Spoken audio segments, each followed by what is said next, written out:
이스라엘 사람들이 돌아온 유대인들이 갑옷을 벗지 않고 같은 마음으로 기어이 성벽의 틈을 다 메우고 무너진 성벽들을 세워서 연결을 했습니다. 대적이 결국 공격하지 못했고 대적의 협박도 공허한 외침이 되었습니다. 그런데 바로 그때 성경은 바로 그때에 일어났었던 어떤 일을 기록하고 있습니다. 은혜가 회복되고 공동체가 세워지는 때, 바로 그때 그 공동체에 이런 일이 있었다. 지금 우리와 비슷한 때이죠. 공동체적 변화와 성장과 회복을 실제로 공동체 안에서 경험하고 이렇게 우리도 변하고 있는 것 같아라고 여러분들의 입으로도 듣는 바로 그때 그들에게 일어났었던 일. 문득 느헤미야에게 찬물을 끼얹는 듯한 그런 소리가 들려오는 겁니다. 백성들이 부르짖어서 괴로워하고 있다고. 느헤미야의 귀에 백성들이 막 고통스러워하는 신음과 불만이 들려오기 시작합니다. 우리는 가족이 많은데 먹을 게 없다고 울부짖습니다. 바깥 포도원을 그리고 집을 저당 잡히고서라도 곡식을 얻어야겠다. 아니, 이미 집을 팔았다. 밭도 팔았고 다 팔았는데 겨우 돈을 빌렸지만 살아갈 수가 없어서 이제는 내 자식까지 팔아야겠다. 이미 팔아서 내 자식이 종이 되었다. 나는 자식을 팔아서 우리 가족이 살고 있다. 백성들이 부르짖기 시작한 거죠. 그때 그런 일이 있었던 겁니다. 그때 공동체가 외부로부터의 공격을 막기 위해 성벽을 세우고 방어하고 공동체적으로 막 백성들이 일어나서 자기 집 앞을 성벽을 세워 연결하고 막 틈이 메워지고 있었던 바로 그때, 우리 성벽들이 다 드디어 연결이 되었다고 외쳤던 바로 그때, 환호의 소리가 들려오는 그때 한편으로 그들 안에서 약하고 가난한 이들이 비참해지는, 우리는 살아갈 수 없겠다라고 울부짖는 그런 일이 발생하고 있었습니다. 약하고 가난했던 어떤 사람들에게는 성벽 아니어도, 성벽을 이렇게 세워도 여전히 이 안이 황무지이고 빼앗긴 들판이었던 것이죠. 그때 들려온 이야기들, 막 원망이, 불평이 막 들려오니까 느헤미야는 분노했습니다. 성경은 느헤미야가 크게 노하였다라고 이야기하고 있습니다. 근데 처음에는요, 그 말을 듣고 분노했다고 합니다. 그 말을 듣고 그 말에 대하여 분노했다. 왜냐하면 느헤미야는 지금 밤과 낮을 다 써서 갑옷을 벗지 않고 자기 마음, 자기 시간, 자기 온 존재를 들여가지고 공동체와 성벽을 막 세워가고 있었거든요. 느헤미야의 마음이 어떤 거냐면 5장 마지막에 나오는데, 나도 사실 지금까지 단 한 번도 월급을 받지 않았다. 내가 총독으로 여기에 왔는데 지금까지 한 번도 녹을 받은 적이 없다. 그리고 심지어 집을 열어 내가 밥을 먹는 식탁에 너희들이 와서 항상 여기서 밥을 먹었다. 내 집을 열었고 한 번도 월급도 받지 않았다. 백성들이 힘에 부치니까 하나님, 제가 하나님 앞에 이렇게 했다는 것을 기억해 주세요. 이게 느헤미야의 5장 마지막의 고백입니다. 그런 느헤미야에게 사람들이 막 따지는 거죠.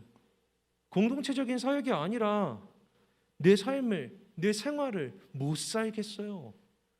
불평하고 울부짖고 먹고 살게 해달라고 아우성을 친 겁니다. 내가 당신을 부유하게 하는 사람입니까? 내가 당신에게 돈을 주는 사람입니까? 라고 따지고 싶었을지도 모릅니다. 성경은 느헤미야가 그 말들에 화가 났다라고 기록하고 있어요. 그런데 그 바로 다음에 그러나 깊이 생각한 후에 라고 기록합니다. 멈춘 것이죠. 사람들이 막 따져요. 화가 나요. 그러나 깊이 생각했다. 하나님이 깊이 생각하게 하신 거죠.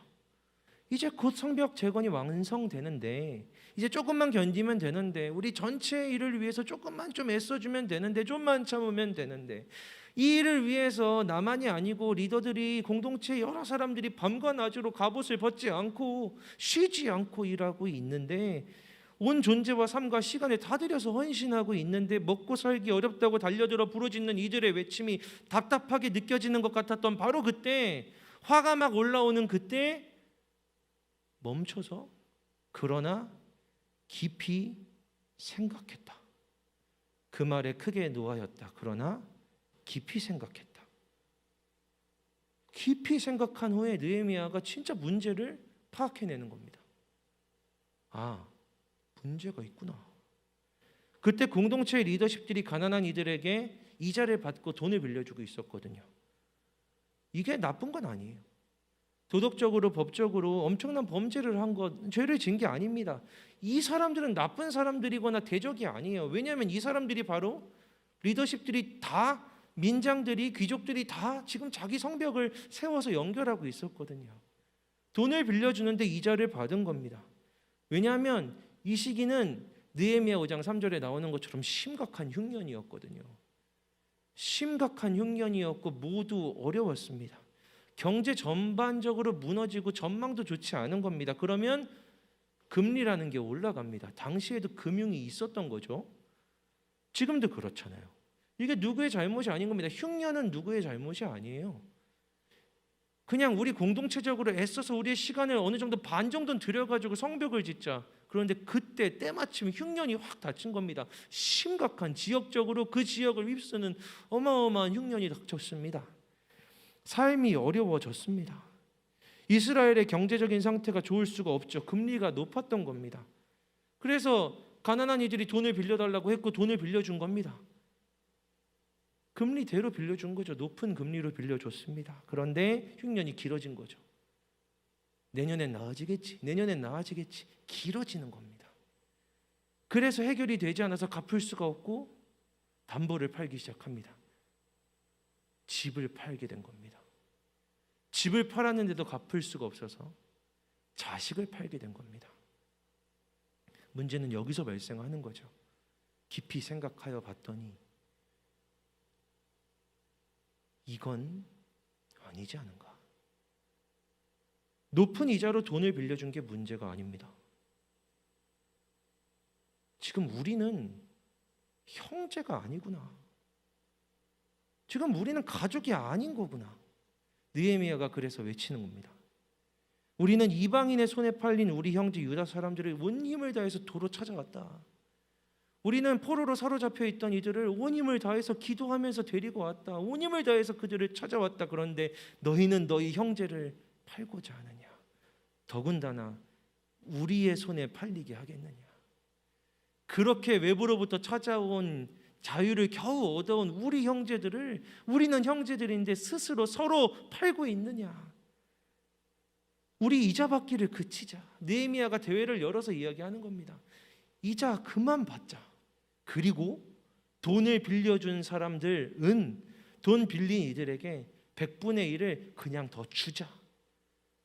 돈을 그냥 빌렸는데 돈을 더 주라고 합니다. 빌려주는 게 아니라 그냥 돈을 주라고.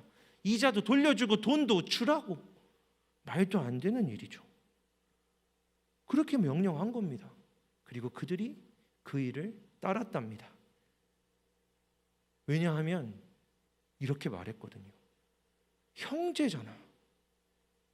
우리가 형제가 아닙니까? 우리가 가족이 아닙니까? 우리가 공동체라 하며 이렇게 세우고 있는 게 아닙니까?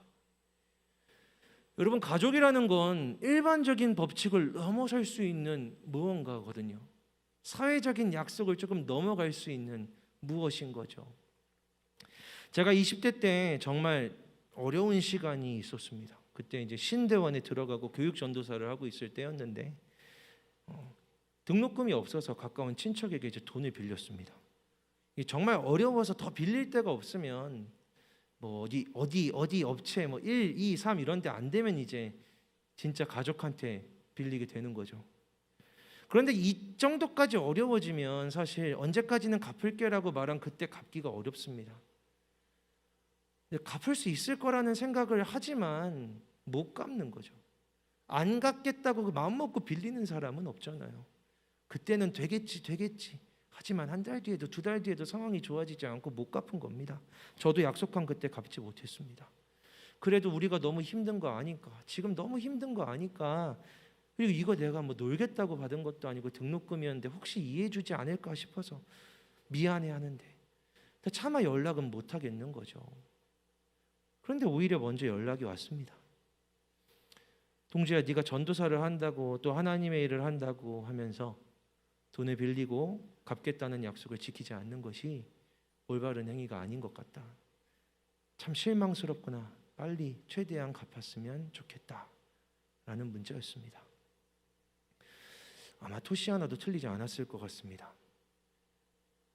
목회자를 하겠다고 하면서 하나님의 일을 하겠다고 하면서 돈을 빌리고 갚지 않는 것은 나쁜 일이죠. 틀린 말이 하나도 없었습니다. 약속을 해놓고 지키지 않는 것은 옳지 않습니다. 정말 틀린 말이 아닙니다. 그런데 저는 그 문자를 보자마자 바로 지웠습니다. 그 문자를 다시 혹시 다른 걸 열다가 다시 볼 자신이 없을 정도로 그 문자를 딱 보는 순간 제 마음에 슬픈 건 아니었어요. 눈물도 나지 않았고요. 화나는 것도 아니고 그저 비참했습니다. 비참한 거죠. 어디서 돈을 빌렸는지는 기억이 나지 않습니다. 아마 러시안 캐시 막 그런 데 있잖아요. 사나머니 한참 그럴 때 막 광고 많이 했는데 그런 데서 빌렸던 것 같아요. 그런 데서 빌려서 바로 돈을 갚았습니다. 그 문자는 한 번 보고 지웠는데 이렇게 머리에 단어 하나까지 다 남아 있어요. 어디서 돈을 빌렸는지는 기억도 안 나면서 거의 20년이 되어가는 일인데 15년이 되어가는 일인데 어린 시절 함께 보내고 함께 놀았던 정말 가깝다고 생각했던 가족이라 그런지 그 비참함이 지워지지 않는 거죠. 여러분, 가난은요 비참해질 때 고통스러운 겁니다. 유독 비참함은 이상하게 가족을 통해 경험하게 됩니다. 가족이라서 그런 거죠. 가족이라 그런 겁니다. 비참함은 참 아프고 무서운 거예요. 사람이 가난하고 부족할 수 있는데 가난함이 부족함이 그의 비참함까지 되면 안 되는 겁니다. 자식을 파는 것은 비참해지는 일인 겁니다. 집을 파는 건 비참해지는 거죠. 돈을 못 갚겠습니다.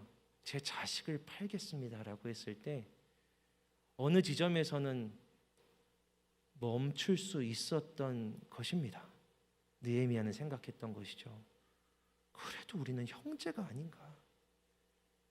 우리가 에스라, 느헤미야 때부터 이름을 이렇게 써서 우리는 같은 가족이라고, 우리는 한 조상이라고 족보를 들고 여기 내려와서 우리는 한 민족이라고 큰 가족이라고 여기에 있는데 가난한 내 형제가 자식을 팔아서 살겠다고 돈을 갚겠다고 했을 때 그 즈음에서 누군가는 아니라라고 할 수 있지 않았을까? 느헤미야는 그렇게 외쳤던 겁니다. 그래, 돈을 빌려주고 이자를 받고 이자를 갚게 하고 돈을 갚게 하고 하는 것은 맞는데 우리가 형제가 되어서 자식을 팔면서 노예로 삼으면서 서로 살아가야겠느냐? 그건 잘못이다. 너희가 빚 대신 받은 집은 네 형제가 살아가던 집이다. 네가 빚 대신 받은 아이는 네 형제의 아이다. 네가 종으로 삼은 아이가 네 조카다. 라고 이야기한 것이죠. 그들을 비참하게 하지 말자. 우리 형제를 비참하게 하지 말자. 살아갈 수 있도록은 해주자. 너희는 하나님이 값을 주고 사신 하나님의 가족들이다. 이게 느헤미야 5장의 외침입니다. 사랑하는 여러분, 우리도 공동체라고 같이 성벽을 세우자고 이야기하고 있죠. 처음에는 우리가 공동체인지 잘 모르겠어요라는 이야기들을 듣다가 목사님, 이제는 진짜 저희가 공동체인 것 같아요. 저희가 진짜 한 몸인 것 같아요 라는 이야기들도 듣습니다. 그런데 여러분, 공동체라는 건 추상적인 개념은 아닙니다. 뜬구름은 아니에요. 그냥 일주일에 한 번 여기서 예배드리면서 내 옆에 앉은 저 사람 수준의 감상적인 이야기 개념은 아닙니다. 우리가 한 공동체라는 건 정말로 연결되어 있다는 것, 내 성벽이 무너져 버리면 우리를 지키는 이 성벽이 파괴되었다는 것을 의미하는 진짜 실제적인 의미인 거죠. 느헤미야를 설교하며 준비하고 있는데 4장까지 했으니까 5장을 해야지라고 본문을 딱 보고 저한테 들었던 첫 번째 마음이 무엇인지 아십니까? 6장은 뭐지? 느헤미야 5장을 딱 읽었는데 느헤미야 5장을 읽자마자 이런 마음이 들었습니다. 6장을 보자. 7장은 뭔가? 8장은 5장을 넘어가고 싶었습니다. 지금 이런 얘기할 때가 아닌 것 같은데, 지금은 우리가 막 달려가야 될 상황인데, 지금 우리가 힘을 내고 있는데, 공동체적인 싸움과 승리를 이야기하고 있는데 이 공동체에 무너진 영역이 있다? 있나? 우리와 상관없는 내용이 아닐까라고 생각하고 싶었습니다. 넘어가려는데 하나님이 계속해서 제게 제 마음에 묻는 거예요.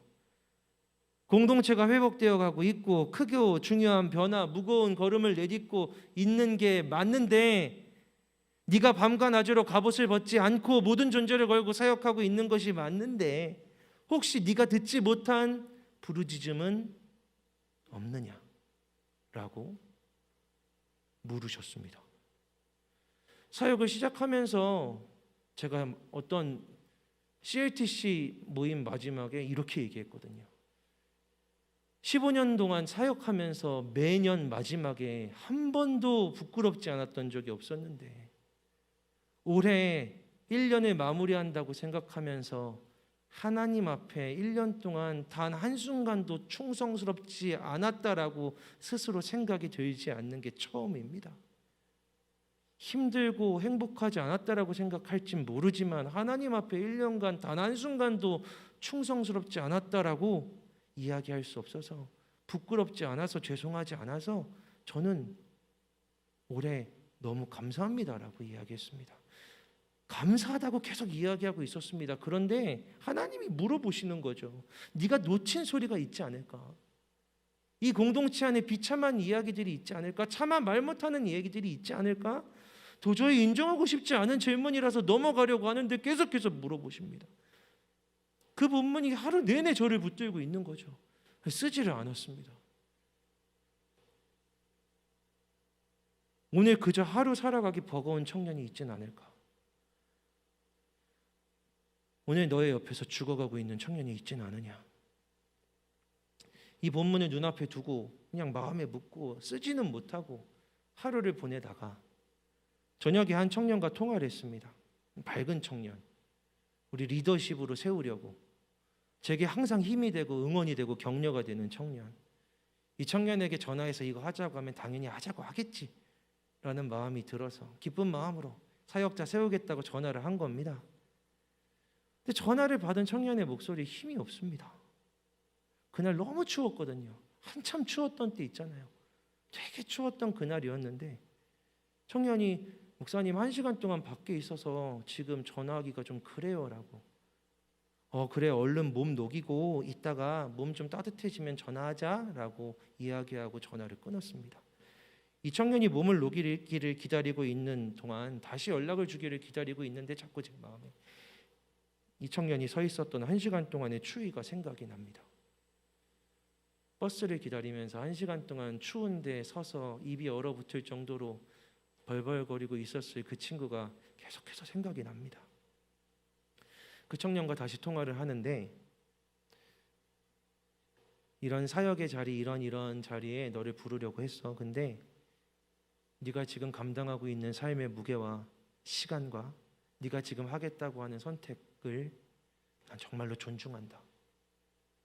그리고 너의 지금 하고 있는 그 일을 응원하고 격려한다. 나한테는 사역자는 필요하지만 없어도 괜찮아. 근데 너는 없어지면 안 되니까. 네 결정과 선택을 응원할게. 기도하자. 라고 말하고 끊었습니다. 제가 부르려던 자리는 여전히 비어 있었지만 저는 그제야 따뜻해지는 것을 경험했습니다. 목사님 이렇게 말해주는 목사님이 없었는데 너무 감사하다고 말하는 청년에게 전화를 끊고 나서 고맙고 목사라는 존재들이 너무 미안했습니다. 그리고 여러분의 삶의 자리를 생각합니다. 저는 알지 못하는 여러분이 살아가고 있는 자리를 한참을 생각했습니다. 저의 무딤, 저의 강해 보임, 헌신, 열정, 혹 여러분의 입을 막은 것은 아닐까라는 걱정이 되었습니다. 미안했습니다.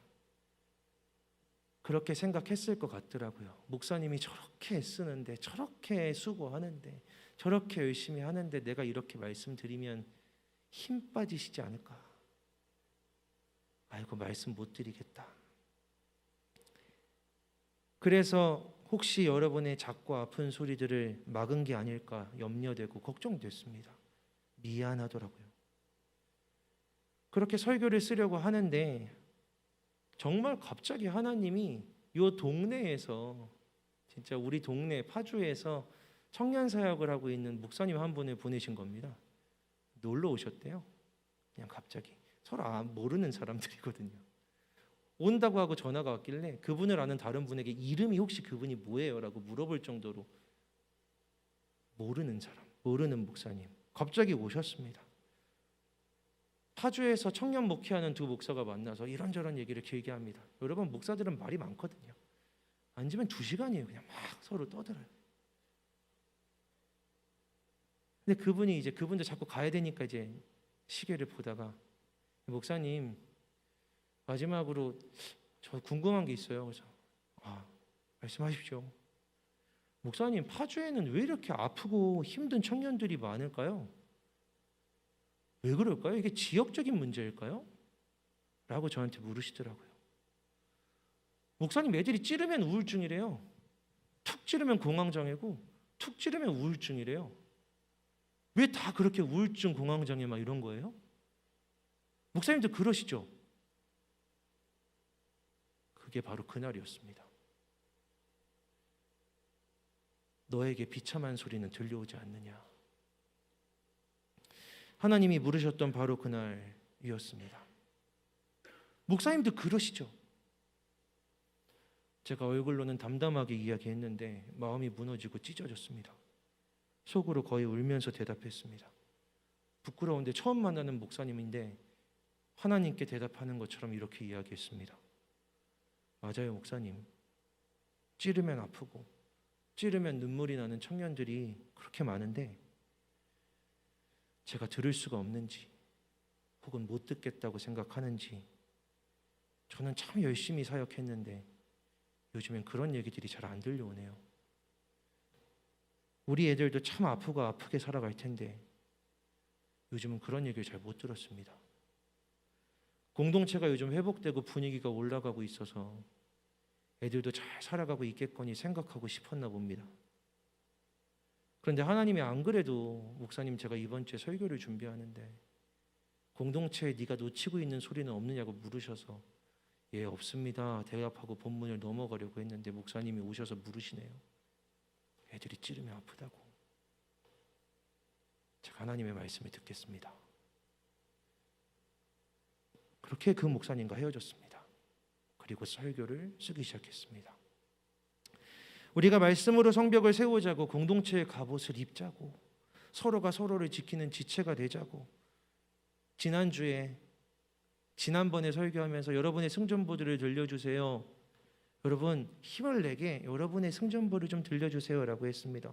여러분은 정말 귀하게도 승전보들을 들려줬죠. 열심히 살아가고 승리하고 있는 이야기들을 들려줬습니다. 그래서 저는 정말 힘을 내서, 겨우 힘을 내서 일어나 사역했습니다. 참 힘든 시간이었거든요. 그리고 지금 이제는 하나님이 저에게 들으라고 하십니다. 여러분이 살아내도록 동주야, 이제 너 들어줘라. 힘든 이야기들이 있다. 승전보가 들려오지만 그 함성 너머에 공동체가 이렇게 움직이지만 그 큰 움직임 아래에 듣지 못하는 아픔들이 있다. 느헤미야가 깊이 생각했다고 해서 계속 깊이 생각했습니다. 그리고 오늘 좀 깨닫게 됐습니다. 아, 하나님은 보고 계셨구나. 하나님은 다 듣고 계셨구나. 나는 못 듣는데 누군가 힘없이 툭 내뱉은 한숨을 들으셨구나. 누군가 예배하지 못하고 그냥 처져 있었던 어깨를 하나님은 보고 계셨구나. 제가 지난주에 설교가 아닌데 유독 지난주만큼은 저기 뒤에서 예배하고 싶어서 한번 뒤에 올라가서 예배해 봤습니다. 제 궁금증이 풀렸죠. 저한테 미스테리가 있었거든요. 왜 저기는 사람이 많은데 여기는 사람이 없을까? 통로가 하나밖에 없어서 늦으면 절로 못 가니까 여기가 이렇게 비었던 거구나. 가보니까 알겠더라고요. 저기 가보니까 알겠더라고요. 소리가 제대로 들려오지 않는구나. 뒤에 가서 그런 것들을 막 생각하고 예배했습니다. 그런데 오늘 깊이 생각하는데 하나님이 갑자기 그 장면을 보여주십니다. 동주야, 저기 뒤에서 고개 들어 찬양하지 못하는, 소리내어 기도하지 못하는, 마음을 여기까지 던지지 못하는 내 청년들도 나는 보고 있다. 동주야, 나는 그 예배를 받고 있다. 뜨겁게 손들고 예배하는 청년들도 보시지만 뒤로 가고 싶어서, 문 앞에 앉고 싶어서, 오늘은 좀 늦게 가야지라는 마음을 품고 오는 그 마음도, 그 깊은 곳에 있는 마음도 우리 하나님은 듣고 계셨구나. 나는 이 공동체의 누구도 상대적인 어둠으로 비참하게 되기를 원치 않는다. 나는 이 공동체의 누구도 초라하다고 느끼게 되기를 원하지 않는다. 공동체가 회복되고 있지만, 즐겁고 힘이 나는 이야기들이 여기저기 들려오고 있지만 나는 아닌데. 야, 우리가 이렇게 막 움직이고 있다는데 나는 아닌데. 나는 좀 안 그런 것 같은데. 나는 좀 아닌가 보다. 나는 여기 공동체랑 안 맞나 보다. 그렇게 스스로 거리를 두고 멀어지는, 조용히 어둠 속으로 사라지는 청년들을 나는 보고 있다. 통주야, 네가 그걸 들어야 된다. 네가 들어야 된다. 그게 하나님이 제게 주시는, 깊이 생각한 후에 알게 하신 하나님의 마음이었습니다. 여러분, 제가 이런 마음을 품기 시작하니까 놀랍고 감사하게도 바로 멀리 공동체 떨어져 혼자 지내던 한 청년이 지금 되게 아프다고, 너무 아프다고, 두렵다고 하는 소식을 들었습니다. 그래서 바로 연락해서 그 친구를 위해서 기도했고, 또 바로 다음 날에는 목사님 정말로 좋아졌어요, 상황이 풀렸어요 라고 얘기하는 걸 들었습니다. 그래서 저는 깨닫게 됐습니다. 하나님은 듣고 계시는구나. 하나님은 여기만이 아니고 저기 헐겁게 붙어 있는 것 같은, 다 떨어져 나갈 것 같은 그 살갗 하나하나들에도 우리 하나님의 아픔과 마음이 미치고 있구나. 그들을 위해서 기도하기를 원하시는구나. 함께 가기를 원하시는구나. 덜렁거리는 살갗들 귀찮다고 떼내지 말고 붙여서 가기를 원하시는구나. 이렇게 마음을 품으니까 이내 좀 곧 다가올 가족과의 이별을 앞둔 청년이 갑자기 생각이 나서 전화했습니다. 그 가족, 그 친구를 위해서 기도하고 하나님의 위로를 구했습니다. 그리고 그날부터 제가 자꾸 눈물이 납니다. 이게 여러분이 부담스러울 수 있는데 자꾸 이렇게 와서 목사님 할 얘기가 있어야 하는데 얘기를 하는데 제가 막 자꾸 울고 막 가만히 있는데 눈물이 나고 그렇습니다. 들어라 하셔서 듣겠다고 마음을 먹었더니 하나님이 자꾸 보내주시더라고요. 어저께 한 청년이 찾아왔습니다. 이렇게 얘기하더라고요. 딱 제가 듣고 싶었던 이야기죠. 목사님이 오늘도 성서일과 하면서 아침에 막 소망에 불타서 예수님이 오늘 내 삶에 찾아오기를 기도한다고 하셨는데, 목사님, 저는 찬물을 끼얹는 것 같은 힘든 이야기를 해도 될까요? 목사님, 제가 목사님한테 그런 이야기를 못 해드려서 어떡해요? 그래서 제가 이야기했습니다. 나한테는 지금 네가 와서 나한테 네 힘든 걸, 어려운 걸, 아픈 걸 얘기해 주는 게 오늘 나를 찾아오신 예수님이야. 그게 나한테 예수님이야. 지금 나한테 와서 힘들다고 말하는 너를 통해서 나는 하나님이 진짜 살아계신다는 것을 느낀다. 하나님의 말씀이 진짜라는 걸 경험한다. 나는 지금 너를 통해서 예수님을 만나고 있는 거야. 너도 그러기를 기도한다. 정말로 그 대화를 통해서 힘들다고 이야기하는 그 친구를 통해서 저는 찬물이 아니라 따뜻함을 경험했습니다. 슬픈 게 아닌데 청년과 이야기할 때 자꾸 눈물이 나는 건 저는 괜찮거든요. 저는 이렇게 하나님의 마음인가 보다. 하나님이 그렇게 아파하시나 보다. 아침에 1부 때 예배를 드리면서 그런 마음을 주셨습니다.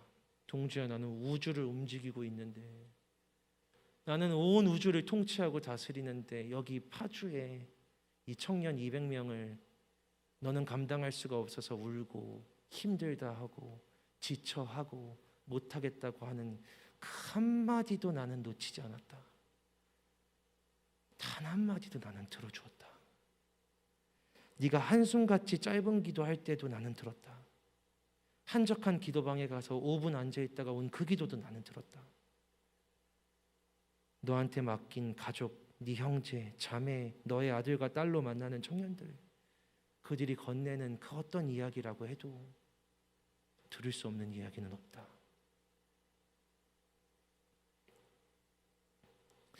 설교를 마무리하고 있는데 딸한테 카톡이 왔습니다. 우리 딸이 이제 카톡을 막 보내요. 아빠, 문자를 한번 봐봐 라고 하는 겁니다.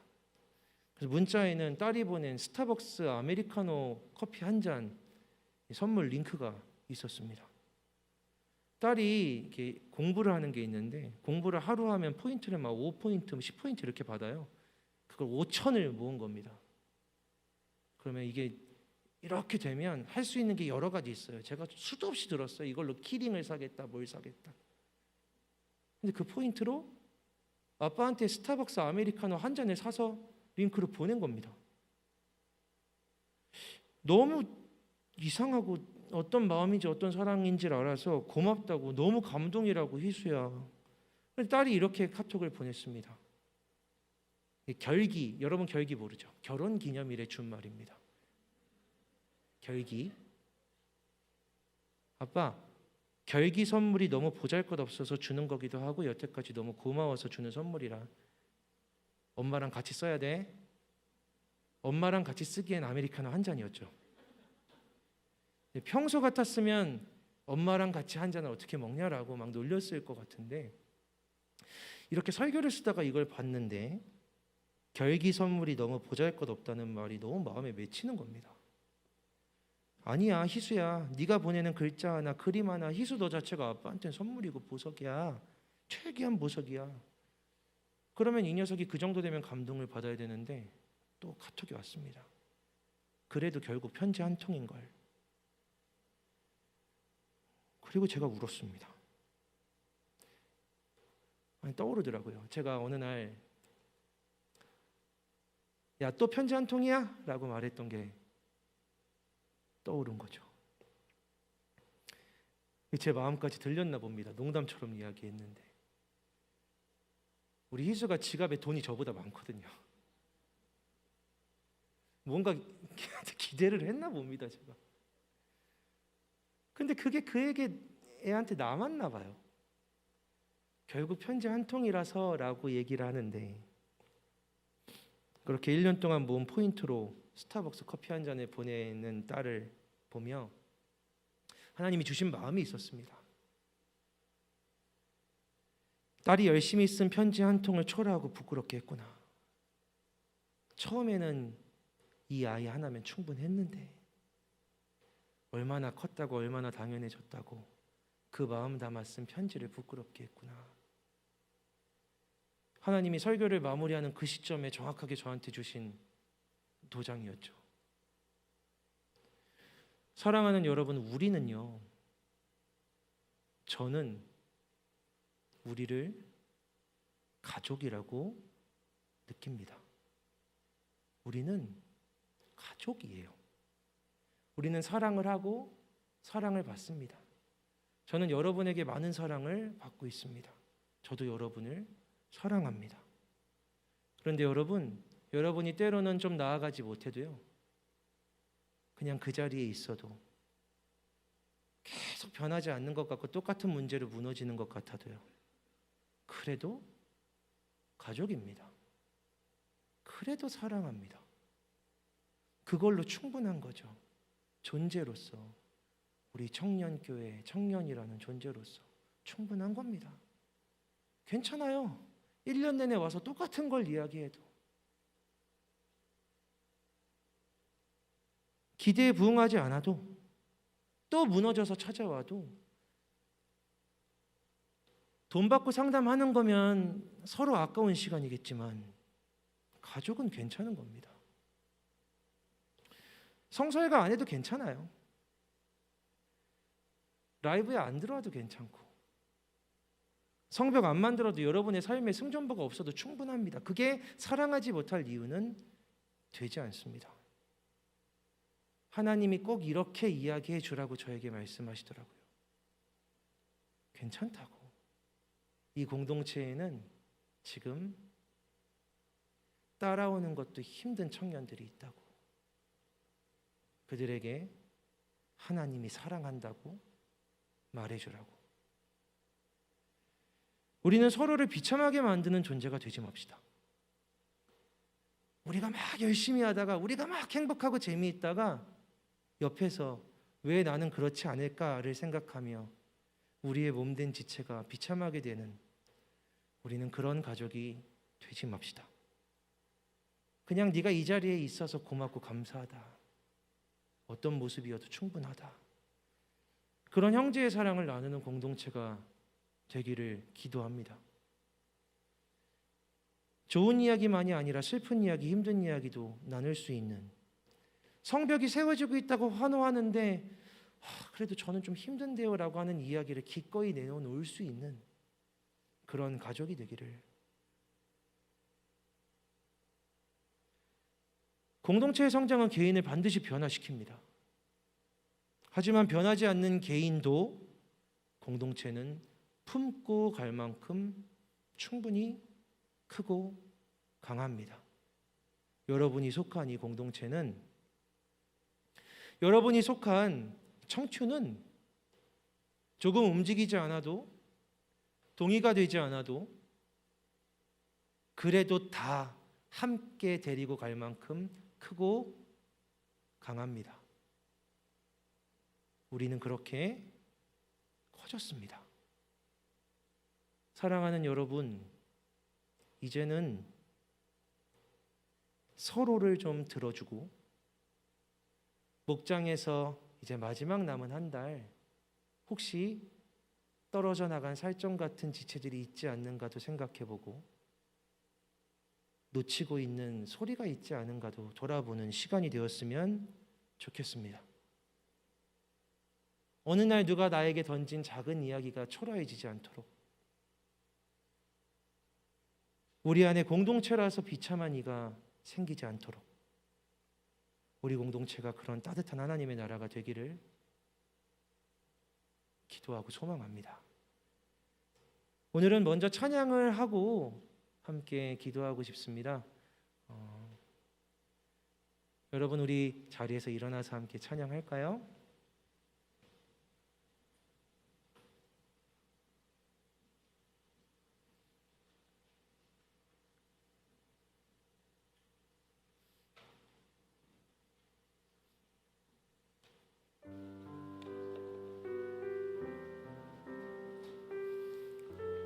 이 찬양의 당신은 여러분이기도 하고 우리 모두이기도 합니다. 나를 향해서, 우리를 향해서 또 하나님의 마음으로 함께 찬양합시다. 당신이 지쳐서 기도할 수 없고 눈물이 빗물처럼 흘러내릴 때 주님은 아시네. 당신의 약함을 사랑으로 도와주시네.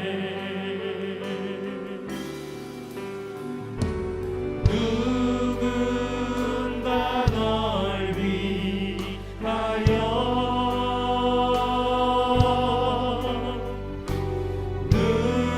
누군가 기도하네.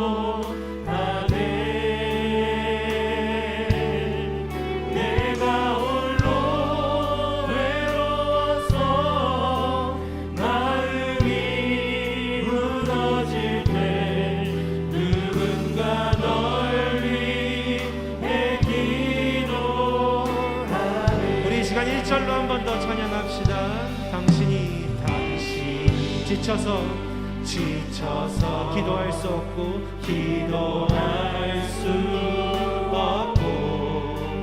눈물이 빗물처럼 흘러내릴 때 주님은 아시네. 당신의 약함을 사랑으로 돌봐주시네. 누군가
오늘 찬양할 때 이 누군가라는 말이 참 추상적이라고 생각했습니다.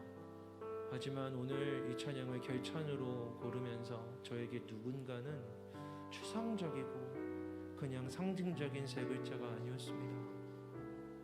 저는 반드시 기도하고 있다라는 사실을 믿습니다. 외롭고 힘들지만 목장에서 누군가가 나를 사랑하고 기억하고 늘 내 옆에 앉아서 예배하고 있는 누군가가 문득 오늘 하루 말씀을 읽다가 내 얼굴을 떠올리며 기억하며 나를 위해 기도해 줄 수 있다라고, 기도하고 있다라고 저는 확실히 믿었습니다.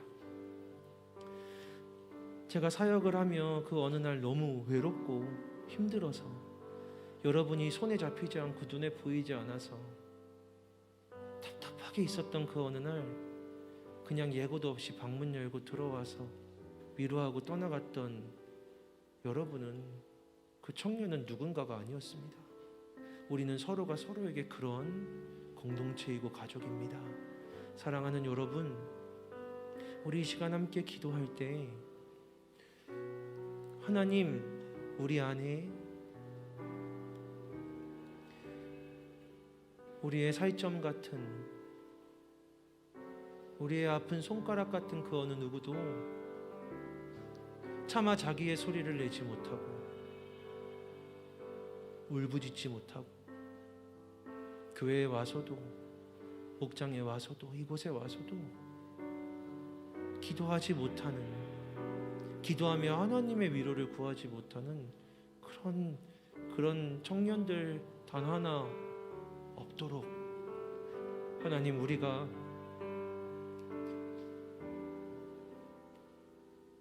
가족 같은 사랑하는 이 한 사람 한 사람의 소리를 들어줄 수 있는, 성벽을 세운다 하며 내부에서 무너지는 소리를 듣지 못하고 스스로도 무너지는 그런 공동체가 되지 않게 해주십시오. 하나님, 오늘 우리들의 귀를 열게 하여 주셔서, 또 혹시 내가 그런 사람이라면 오늘 용기를 내게 주셔서 기도도 하게 하시고, 내 기도 하나님이 들으신다고 믿음도 소망도 우리에게 주시는, 오늘은 이 자리에 있는 그 어느 누구도 초라하지 않고 비참하지 않고 정말로 나는 이 공동체에 속했구나라고 경험할 수 있는 하나님 따뜻한 은혜가 오늘 이곳에 있게 하여 주옵소서라고, 여러분 크게 기도하지 않아도 좋지만 우리의 목소리로 소리를 내어 함께 기도합시다. 기도하겠습니다. 하나님 아버지, 오늘 이 시간 이 자리에 있는 청년들을 위하여 기도합니다. 하나님 아버지, 이 시간 예배하며 주님 앞에 나와 있는 이들을 두고 기도합니다. 하나님 아버지, 혹시 이곳에 있는 이들, 하나님 아버지, 이 시간 예배하며 기도하는 이들, 하나님 아버지, 지쳐있는 이들이 있진 않습니까? 홀로 외로워 기도하지 못하며 하나님 아버지 주님 앞에 나아가지 못하고 있는 청년들은 있지 않습니까? 하나님 아버지, 오늘 하나님이 듣고 계신다, 보고 계신다라는 사실 알게 하여 주시옵소서. 하나님 아버지, 하나님 저 멀리까지, 하나님 저 뒤에까지 하나님의 눈이 미치지 않는 곳이 없고 하나님의 마음이 향하지 않는 곳이 없다는 것, 하나님의 눈이 살피지 않는 곳이 없다는 것, 하나님 아버지, 하나님 다 보고 계신다라는 것, 하나님이 다 듣고 계신다라는 것, 하나님 아버지 외로워서 하나님 아버지 이런 말을 해도 될까 고민하며 두려워하며 하나님 아버지, 내 말이 공동체를 무너뜨리지는 않을까, 내 말이 저 사람들의 흥을 깨뜨리지는 않을까 걱정하며 차마 내어놓지 못하던 아픔들이 하나님 아버지 기꺼이 내어놓아질 수 있는, 하나님 아버지 내가 아프고 괴로워하고 힘들어하던 그 이야기들이 하나님 아버지 기꺼이 나누어질 수 있는, 하나님 아버지 능히 아버지 서로 나누며 기도할 수 있는, 하나님 아버지 잘하고 있는 것 같은데, 하나님 아버지 잘 가고 있는 것 같은데 누군가는 너무 외롭고 누군가는 너무 쓸쓸한 공동체가 되지 아니하도록 하나님 아버지, 오늘 우리 청년들 하나하나에게 주님 역사하여 주셔서 하나님 아버지 말하지 못하는 청년들, 하나님 아버지 내어놓지 못하는 마음들, 하나님 아버지 차마 이야기 못하는 이야기들, 하나님 아버지 오늘 하나님 역사하여 주셔서 하나님 아버지 공동체 안에 하나님 아버지 따라가지 못하고 하나님 아버지 성도에 맞추지 못하고 하나님 아버지 나는 느려서 하나님 아버지 나는 무슨 말인지 모르겠어서 나는 공감이 안 되어서 하나님 아버지 서럽게 멀어지고 있었던 이들이 있다면 하나님 아버지 오늘 하나님 찾아주셔서 오늘 하나님 역사여 주셔서 이들의 기도를 들어주시고 아버지 하나님께서 그대가 함께하고 계신다고 네가 말하지 못하는 것들을 네가 참아내뱉지 못하던 이야기들을 내가 듣고 있다고 내가 보고 있다고 내가 너의 이야기를 들었다고 내가 너의 이야기를 알고 있다고 하나님 말씀하여 주시옵소서. 하나님 아버지 임하여 주옵소서. 외로이 기도하고 있는 자리에 찾아가 주옵소서. 하나님 아버지 쓸쓸히 기도하고 있는 자리에 찾아가 주옵소서. 혼자 있다고 생각하는 그 자리에 주님 찾아가 주옵소서. 하나님 아버지 주님 앞에 나와 있지만 예배의 자리가 아닌 것처럼 하나님의 이곳에는 임하시지 않는 것처럼 하나님 아버지 올라있는 것 같은 주님의 자리가 아닌 것 같은 그 자리에 하나님 찾아가 주시옵소서. 하나님 찾아가셔서 만나주시고 만나주시고 위로하여 주시옵소서. 하나님 아버지 지금은 너희는 내 백성을 위로하라 말씀하시고 하나님 아버지 오늘은 하나님이 듣겠다고 하시는데 오늘은 하나님이 놓쳐버린 일을 찾으시는데 주여 오늘 이들에게 그렇게 역사만 주시기를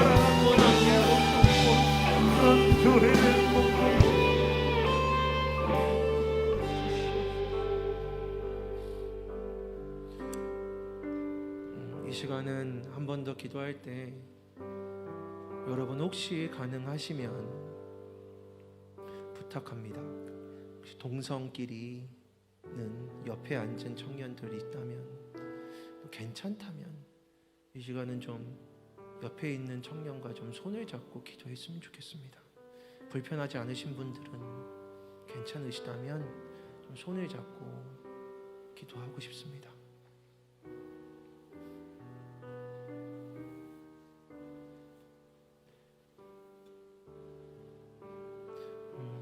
너무 어색한 분들 손 잡지 않으셔도 됩니다. 하나님이 손 잡아주실 겁니다. 그리고 우리 하나님이 오늘 우리가 함께 옆에서 기도하고 예배하게 하신 이 공동체에 반드시 하나님의 따뜻함을 경험하게 하실 것을 믿습니다. 하나님 저는 아무것도 아니지만 하나님 제가 홀로 있다면 제 손을 잡아주셔서 하나님이 예배하게 하신 이 공동체의 따뜻함을 경험하게 해주십시오. 하나님 저는 아무것도 아니지만 지금 제가 손잡고 같이 기도하는 이 이에게 하나님의 따뜻함이 하나님이 듣고 있다 보고 있다라고 하시는 그 말씀이 들려지기를 원하오니 주님 오늘 우리가 함께 기도할 때 우리에게 역사하여 주옵소서라고 우리 시간 한 번 더 같이 기도하겠습니다. 기도합시다. 하나님 아버지 이 시간 손잡고 기도하며 또 하나님 아버지 홀로 기도하는 청년들이 있습니다. 주님 가서 아버지 하나님 그들에게 하나님 일하여 주옵소서. 주님 따뜻하게 안아주십시오. 주님 붙들어 주십시오. 하나님 아버지 이들에게 하나님의 평안함이 하나님의 따뜻함이 임하기를 원합니다. 하나님 아버지 주님께서 오셔서 하나님 아버지 주님이 일하시는 역사가 있기를 원합니다. 하나님 아버지 주님께서 만나주시기를 원합니다. 하나님 아버지 그 안에 하나님이 땅에 품어주시기를 원합니다. 홀로 있는 이들이 있습니다. 언젠가는 하나님 아버지 이것들이 이어지기를 원합니다. 하나님 아버지 그렇게 하나님의 사랑이 경험되기를 원합니다. 하나님 아버지 하나님 아버지 주님 구합니다. 주님 구합니다.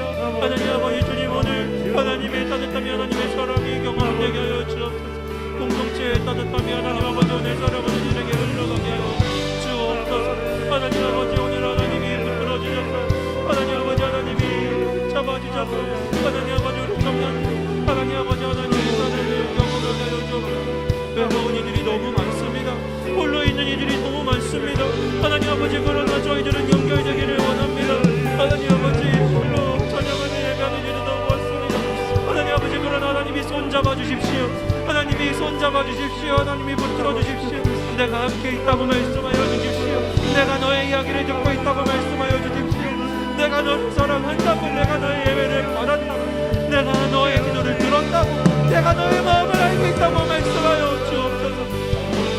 하나님 아버지 하나님이 오늘 이 예배 가운데 하나님의 능력과 하나님의 임재로 이들에게 임하여 주옵소서. 아버지 하나님 주님께서 일하시기를 구합니다. 하나님 아버지 이곳에 하나님의 능력과 하나님의 역사가 임하기를 구합니다.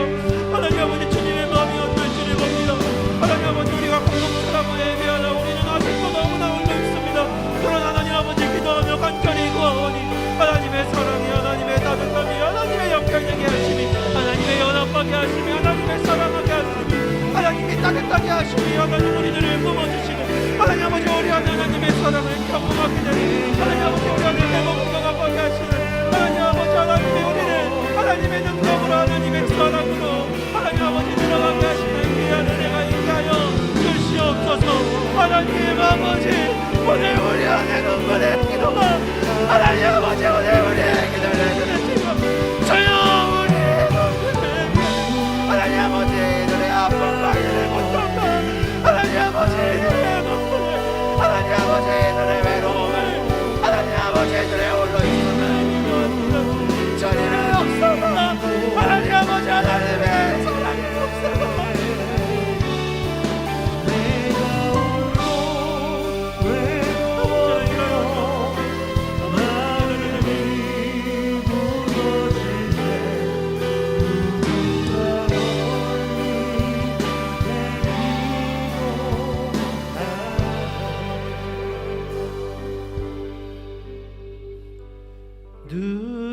누군가 널 위하여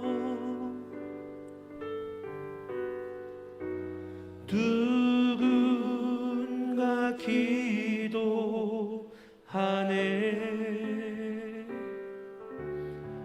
내가 홀로 외로워서 마음이 무너질 때 누군가 널 위해 기도하네. 누군가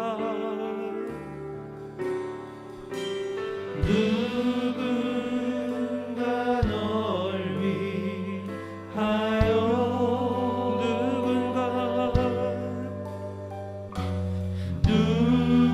누군가 기도하네.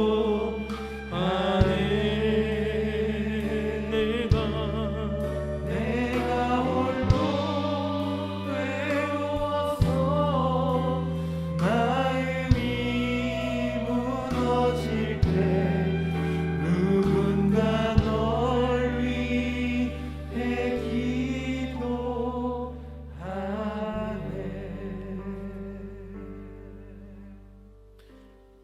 하나님, 참 추운 계절에 상대적으로 더 홀로 있고 춥게 느끼는 이들이 특별히 우리 공동체에 있지 않기를 간절히 기도합니다.